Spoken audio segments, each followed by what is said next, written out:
The statewide public safety radio system, which has been dubbed StarNet, has been a topic of conversation for a number of years.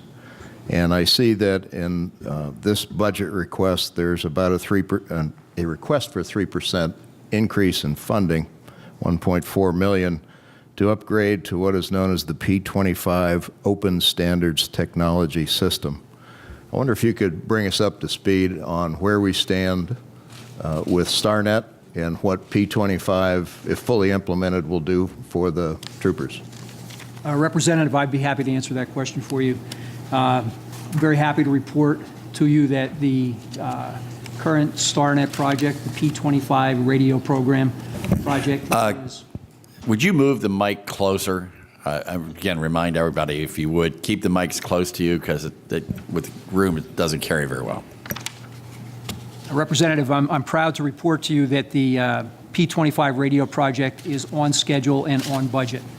Under the very capable leadership of Major Diane Stackhouse and her staff, to include Bob Barnum, they've been very successful in pursuing a very aggressive rollout and deployment of the P25 radio system. The P25 radio system will provide a number of functions to the law enforcement community at large across the Commonwealth, most importantly interoperability, and that is the ability to communicate with one another in times of critical incidents, something that we don't currently have readily available. That in and of itself is a godsend to all law enforcement. I can tell you that this program is the P25 contract is for $44 million.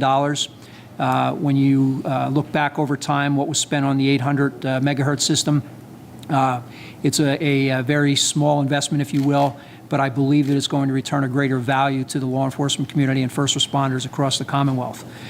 This year, we're requesting approximately $50 million in appropriations to fund the continued rollout of the program. Approximately half of that appropriation would be utilized for the infrastructure to procure radios, mobile consoles, and the backbone, if you will, of the network. The other half of that appropriation would be utilized for the maintenance and the personnel costs associated with moving that program forward. Thus far, we've been able to deploy the P25 to 34 counties across 7 troops. In April of this year, we're looking to deploy it down into Troop K in the Philadelphia area. That will be followed up once that's successfully completed up into Troop M into the Lehigh Valley area of the Commonwealth. I can tell you that the feedback that we've received thus far from the end users, which are our troopers out there using their system every day, has been very favorable. The coverage area that's been contracted for is at 95% coverage, which is almost an unheard of industry standard, if you will. And I can tell you in some areas we're actually exceeding that coverage area. So thus far, the rollout has been very successful. Thank you very much. Geography is a challenge here in this Commonwealth. How long will the transition process take, do you think, until you're complete? We expect to have this deployed across the Commonwealth through, if we stay on schedule, and I suspect that we will, by June of 2021. Okay. Does this replace all existing radios, or is it?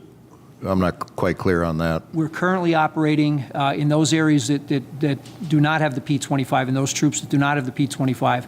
We have the 800 megahertz radio system, and also the what we refer to as our legacy radio system, which is a VHF system. So those troops that do not have P25 have 2 different radio systems in there, and the reason we have 2 systems is to pick up the void in coverage that we have in specific geographic areas. So once P25 is implemented, those other 2 systems will be decommissioned. Final question, do you interact then with local police, such as sheriff's offices or police departments? Do they benefit by this system as well? Not only our local partners, and specifically the county 911s that do a lot of the dispatching for local PDs across the Commonwealth, but also our federal partners are taking advantage of the P25. To date, we've got ATF, the United States Marshal Service, and DEA that are also utilizing the P25.